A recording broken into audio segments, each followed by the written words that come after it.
Emily was 25, and her husband, James, was 29. They had been married for 2 years and had a 1-year-old son. In the beginning, their marriage felt peaceful, with little conflict. But over time, things slowly began to change. The calmness they once shared turned into a sense of suffocation that Emily found herself carrying. Emily and James lived with his family.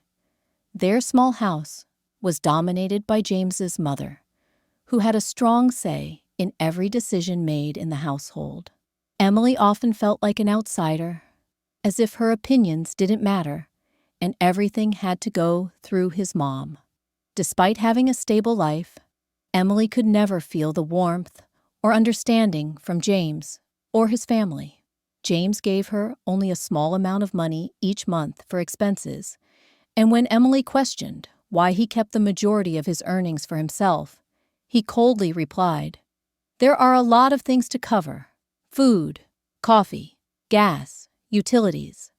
Emily couldn't understand why he spent so much on things like that, especially when he would still claim that the money was barely enough. Whenever Emily and her mother-in-law had a disagreement, James remained silent. He never tried to mediate, never spoke up about who was right or wrong. His mother was always right, and James simply did whatever she said, without ever defending his wife. Emily felt completely abandoned, like no one cared about her feelings. One time, Emily and her mother-in-law had a small argument over something trivial, but her mother-in-law just kept blaming Emily. Emily wasn't allowed to express her opinions, and even though James's younger brother would defend her, James remained silent. His younger brother, although much younger, could see the pain Emily was going through. He always spoke up for her, trying to explain to their mother, but James never said a word. Things took a turn for the worse after Emily gave birth. She was already dealing with the challenges of caring for a newborn, and on top of that, she had to deal with James' coldness and indifference. Her mother-in-law didn't offer any help, and instead, she said harshly, "I've had a kid before. I know what it's like. It's exhausting dealing with kids these days." Emily felt completely abandoned. Then, Emily discovered that James was having an affair and giving money to another woman. She was devastated, unable to believe that her husband could do such a thing. She found text messages filled with sweet, intimate exchanges between James and the other woman. When she confronted her mother-in-law with the proof, her response was, "Well, maybe you did something wrong, and that's why he cheated."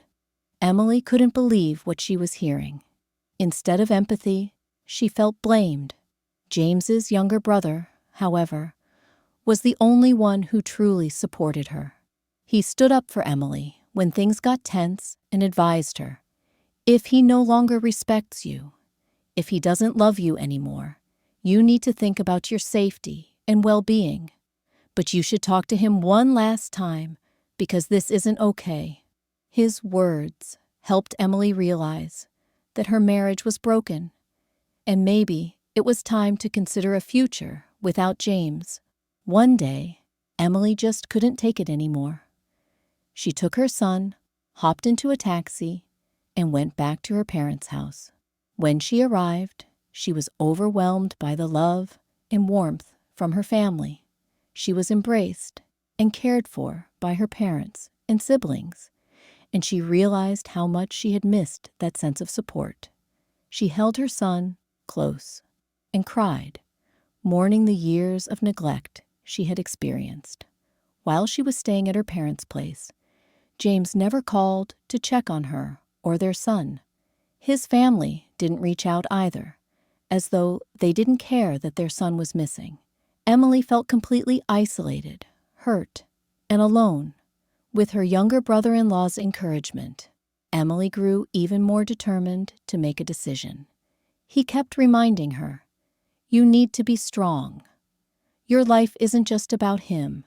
If he doesn't respect you, doesn't love you, Then think about what's best for you and your son. Emily started to wonder if there was any hope left in her marriage. The love she once had for James was dead, and so was their marriage. Finally, Emily decided to call James and end their relationship. It was painful, but she knew it was the right choice for herself and her son. She realized that the love they once shared had died, and so had their marriage.